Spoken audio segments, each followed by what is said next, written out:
नमस्कार, अविनाश काकड़े। अ, कल इलेक्शन के फाइनल रिजल्ट आ जाएंगे। उसके पहले ये साइकोलॉजिकल वॉरफेयर चल रहा है और साइकोलॉजिकल वॉरफेयर बहुत जरूरी होता है क्योंकि जो साइकोलॉजिकल गेम हर वक्त खेलते रहते हैं।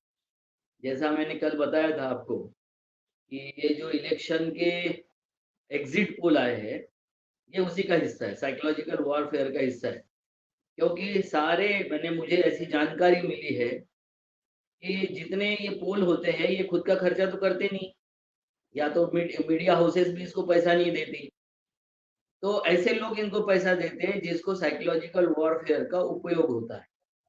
और वो उपयोग इस वक्त मुझे लगता है बीजेपी छोड़ के और किसी को नहीं चाहिए, और ना ही उसको मैनेज करने का किसी के पास में ताकत है। तो ये बीजेपी का गेम था कि आपके वोटों के लिए, जो आपने देखा होगा एमआरओ मैच पर मतगणना प्रतिनिधि को जगह मिली। अभी तक वो जगह देने के लिए तैयार नहीं था, मगर जैसे ही प्रेशर बढ़ाया वो मैच पर जगह मिली, जिस पर ये अफसर बैठ के सारे गिनती करेंगे। नहीं तो बाहर से आपको देखने का अनुमति होती थी, अंदर से नहीं होती थी। तो ये वॉरफेयर में जैसा आपने देखा होगा कि अयोध्या में जैसा ही मंदिर का उद्घाटन होने का तारीख अनाउंस हुई, सारी राजनीतिक पार्टियां ये बोलने लग गई कि ये जाते हुए कार सेवकों पर या आते हुए कार सेवकों पर अटैक करेंगे, आतंकवादी अटैक कराएंगे और उसकी भावना में ये चुनाव करवा लेंगे। और ये इनकी स्थापित पद्धति है, जो बीजेपी है उसकी ये स्थापित पद्धति है कि भावनिक तरीके से इलेक्शन को लेना और भावनिक तरीके से ले जाना, उसको लड़ना। मगर वॉरफेयर करने हैं, साइकोलॉजिकल वॉरफेयर करने तो मानसिक वॉरफेयर होता ही है। मगर बीजेपी मानसिक वॉरफेयर के साथ में भी ऐसा वॉरफेयर भी करती है जो जमीन पर होता है। जमीन पर उसके कार्यकर्ता लगे रहते हैं, जमीन पर उसके कार्यकर्ता वोट की प्रतिशत बढ़ाने का प्रयास करते हैं, वोटों को निकालने का और वोटों को डलवाने का भी काम करते हैं। उसमें थोड़े विरोधी पार्टी पीछे है, मगर जो हो गया हो गया। अब जो आगे बात है वो आगे ये है कि वहां आपके बूथों पर आपके इसकी लूट न हो जाए। इसमें एक निर्वाचन आयोग ने जयराम रमेश से जवाब मांगा है कि जयराम रमेश जी ने एक आरोप लगाया था कि 150 जिलाधिकारियों को फोन किया है अमित शाह जी ने। पहली बात तो इससे कोई नकार नहीं सकता है कि सारे संवैधानिक विधि का विरोध, उल्लंघन ये बीजेपी करती है। जो जो नहीं करना चाहिए, मैंने कोड ऑफ कंडक्ट जो होता है उसमें इलेक्ट्रल कोड ऑफ कंडक्ट में जो नई चीज होनी चाहिए थी वो सारी मोदी जी ने कर दी है। उन्होंने जितने उनके 104 के आसपास उनके विरोध में कंप्लेंट हुई, उसमें से 34 कंप्लेंट मात्र मोदी जी के विरोध में हुई, एक की भी सुनवाई चुनाव आयोग ने नहीं किया। मगर जैसा ही इन्होंने एक दावा ट्विटर पर कर दिया जयराम रमेश ने कि 150 जगह फोन किया, तुरंत इलेक्शन आयोग आ गया सामने कि आप हमें सबूत दीजिए। अब सबूत कैसे देंगे? फोन टैप की तो मशीनरी इनके पास है नहीं, सबूत कैसे देंगे? क्योंकि इनके पास में फोन टैप की मशीनरी भी नहीं है और कलेक्टर इनको बताएगा नहीं। मगर ये कलेक्टर को अगर फोन किया है तो कलेक्टर पे ये प्रेशर बनाने का काम है। जैसा इन्होंने बोला था कि नीच है, किसी को तो भी इन्होंने बोला था कि बहुत नीच आदमी है। तो ये उनको पता है, ये जानते हैं कि नीच आदमी कहां तक गिर सकता है, क्योंकि ये भी उसी मशीनरी के आदमी हैं और इन्होंने भी बहुत सारे इलेक्शन देखे हैं, लड़ाए हैं। तो कहाँ-कहाँ क्या हो सकता है इसकी सबकी ये ले रहे हैं, क्या बोलते हैं, प्रिकॉशन लेने की बात हो रही है। तो ये प्रिकॉशन में इन्होंने जैसे ही बोला कि 150 जिलाधिकारियों को फोन किया, तुरंत इलेक्शन कमिश्नर सामने आ गए। तो ये सारी यंत्रणा हमारे कंट्रोल में रहती है, जैसा ही चुनाव शुरू होता है ये किसी की सुनते नहीं है, किसी के प्रेशर में नहीं आते हैं, और किसी ने हमको बताया नहीं कि हम प्रेशर में आ गए। अरे भाई, चुनाव आयोग ही खुद प्रेशर में है, उसको पता है कि मेरे सहयोगी और मेरा जो अपॉइंटमेंट है वो इलीगल हुआ है, लीगली नहीं हुआ है। इलीगल को लीगल तरीके से बनाकर उनको थोपा गया है। और उनको ये पता है कि हमने जितनी इरेगुलरिटी इलेक्शन के दौरान और उसके पूर्व की है, इवन वोटिंग की डेट तय करने से लेकर सुविधा अनुसार उनको काम करने देने का और मोदी जी के लिए सारी सुविधा उपलब्ध कराने का जो काम इलेक्शन कमिश्नर ने किया, और उसके बाद में उनके ऊपर कोई एक्शन नहीं लिया। तो अब ये पता है कि अगर केस गया हाईकोर्ट या सुप्रीम कोर्ट में केस गया तो इलेक्शन कमिश्नर नप जाएंगे तीनों के तीनों। तो इसके लिए अब ये पैरवी कर रहे हैं, ये अपनी तरीके से उसकी यानी ये कह रहे बैठक बना रहे हैं कि भाई हम तो ये थे, क्या बोलते हैं, बैलेंस थे, हम किसी के पक्ष में नहीं थे और किसी के विपक्ष में भी नहीं थे। ये बनाने का जो प्रयास किया जा रहा है वो ये प्रयास है, दूसरा कोई प्रयास नहीं। जो इन्होंने आरोप लगाया, वो आरोप मुझे लगता है जयराम रमेश जी का कुछ हद तक सही भी हो सकता है। उन्होंने प्रयास नहीं किया होगा, मैं ऐसा नहीं बोल रहा हूँ, मगर इसके सबूत जयराम रमेश जी भी नहीं दे सकते, कोई नहीं दे सकता।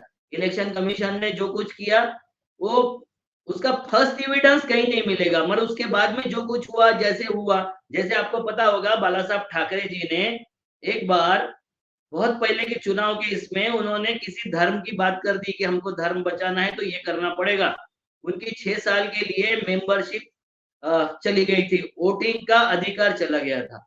उनको 6 साल बार किया था, वो ना तो वोट कर सकते थे, ना इस देश की कोई भी जो फैसिलिटी अवेल कर सकते हैं डेमोक्रेसी में वो नहीं कर सकते थे। तो ये जो फैसिलिटी अवेल करने की बात है, ये मोदी जी ने तो हनुमान जी के नाम से वोट दो, वो पुलवामा के शहीदों के नाम से वोट दो। अभी तक इन्होंने ये बोला कि पुण्य प्राप्ति करने के लिए वोट दो। किस बात का पुण्य? तो मैं 80 करोड़ लोगों को अनाज बांटता हूँ और वो अनाज में वोट अगर आप मुझे दोगे तो 80 करोड़ लोगों का अनाज का पुण्य आपको मिलेगा। ये सरकार पाप पुण्य पे चल रही है कि सुविधाओं पर चल रही है? किस बात पर चल रही है? ये सरकार जो है वर्तमान के जो हमारे समस्या है उसको कम करने के लिए चल रही है कि हम मरने के बाद पाप होगा या पुण्य होगा, उस वक्त हमको स्वर्ग मिलेगा या नर्क मिलेगा, इस बात की गारंटी देने के लिए सरकार बनी है। किस बात के लिए सरकार बनी है? तो इनके लिए वॉरफेयर करना पड़ेगा, हर तरीके से करना पड़ेगा।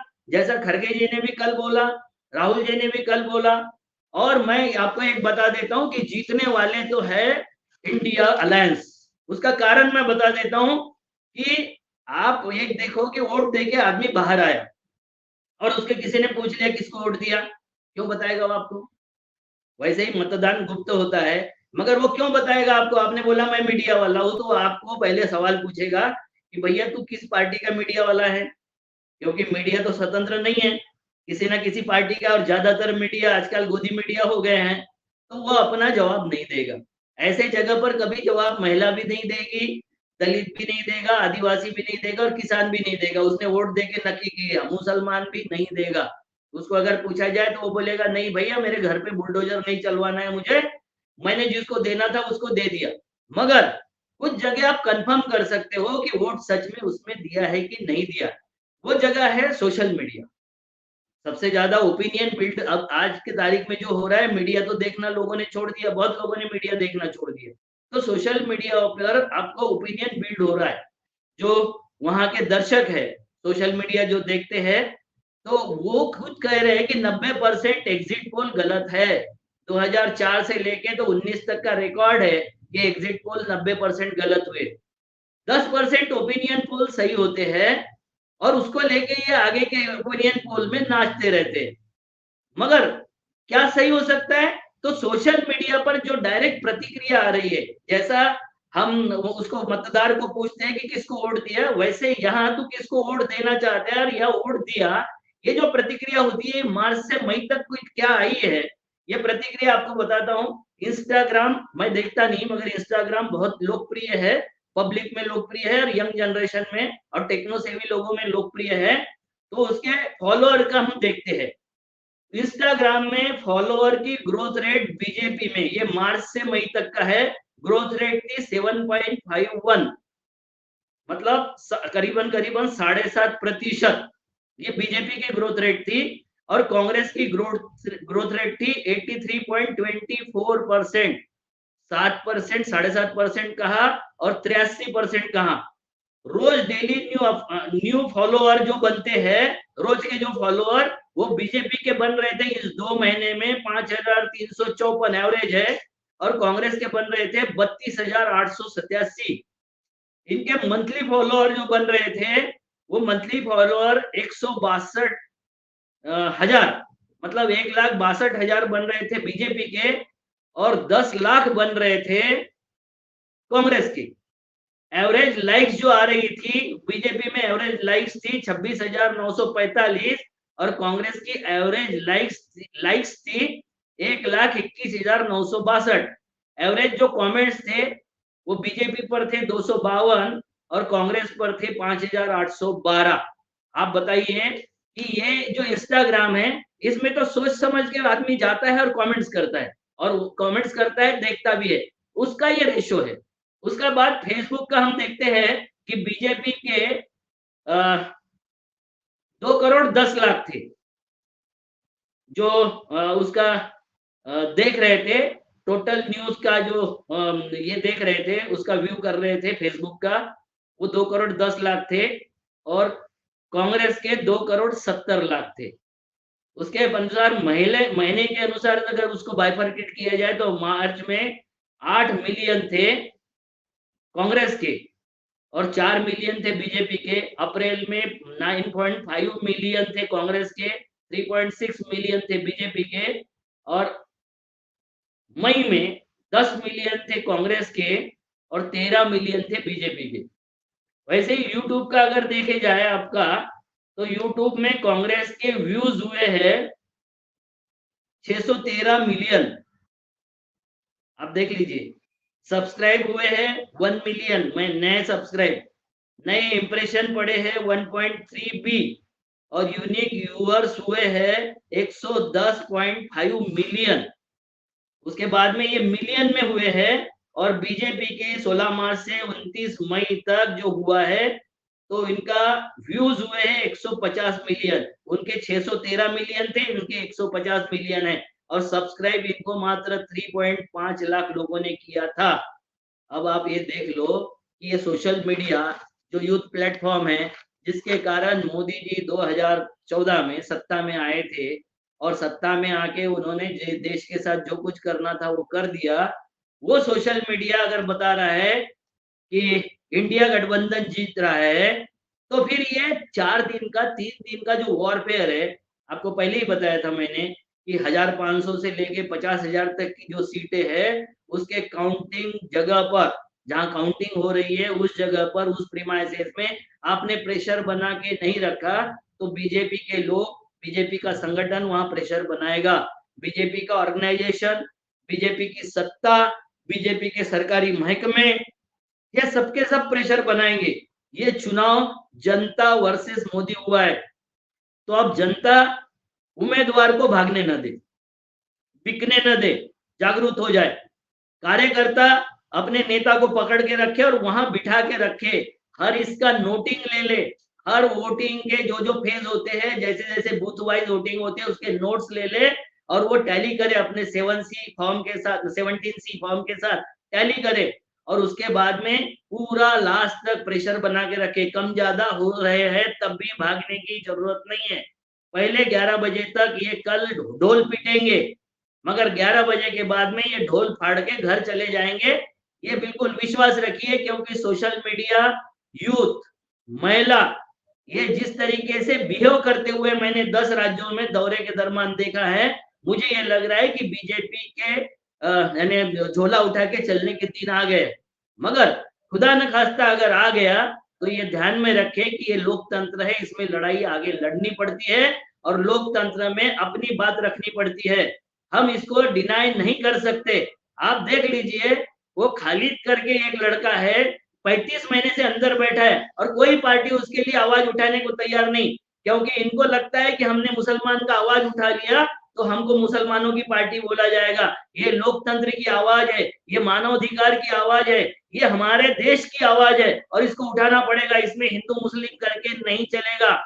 जैसे वो फ्रिंज एलिमेंट पालते हैं, वैसे विरोधी पार्टियों को भी अपने एलिमेंट सामने करना पड़ेगा, अपने लोगों को पालशित पोषित करना पड़ेगा।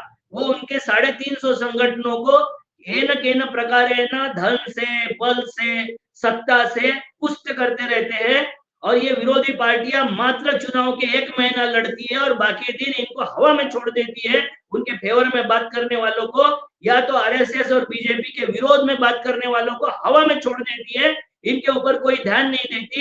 ये अब नहीं चलेगा, ये ध्यान में रखिए और हौसला रखिए, कल सत्ता परिवर्तन होने वाला है। नमस्कार।